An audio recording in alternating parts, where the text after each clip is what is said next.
Wala siyang sariling bayan. Since when did the Philippines become a province of The Hague? As far as we are concerned, we're no longer members of the ICC. And as non-members, can we possibly fall under the jurisdiction of the ICC?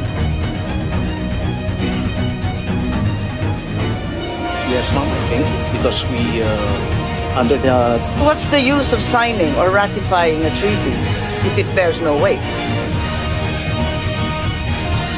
Nagsalita po ang ating mahal na Secretary John Vic na ang nagplano po rito, o yung pagkaintindi namin, itong apat na pinangalanan ang siyang nagplano.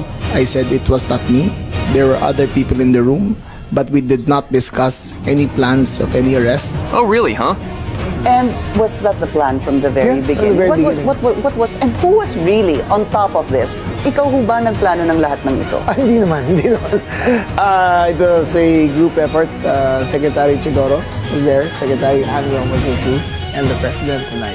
Sinabi ninyo na hindi kayo mag-isa na nagplano, kundi isang There was no grupo. planning, ma'am. Pero yun ang sabi eh. I said, hindi ako nagplano. Marami May kaming- isang grupo na Ang nagplano. We were all talking about a rumor, ma'am. And that was all. Rumor lang yon. Yes, ma'am. Group effort ang sabi mo eh. Pero para lamang sa kaprasong chismis, magtitipon-tipon pa yung mga sekretary ng gabinete. Nakakatuwa naman. Call it what you may, ma'am. Walang magawa.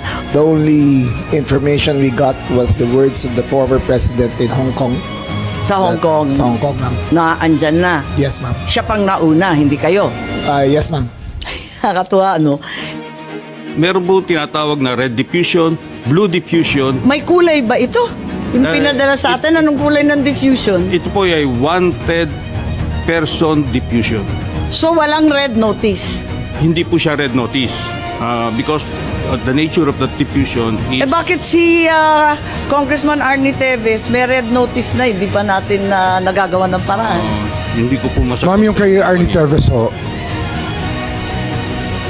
Ang pagkaintindi namin, red notice din ang sinasabi. Eh ngayon, lumalabas na wala kailanman na lumabas na red notice mula sa Interpol, kundi diffusion lamang. baka dahil sa panahon, kasi mabilis po ang pagganap ng lahat, yung mga pangyayari. So, ibig sabihin, ang katotohanan, walang red notice. Mag-ingat po kayo, you're under oath, makokontempt po tayo. Was this warrant presented to PRRD at the time he was arrested? Pwede bang may sumagot? Si General Torre, mukhang kabisado niya. Siya yung nasa video eh. Soft copy was given to them.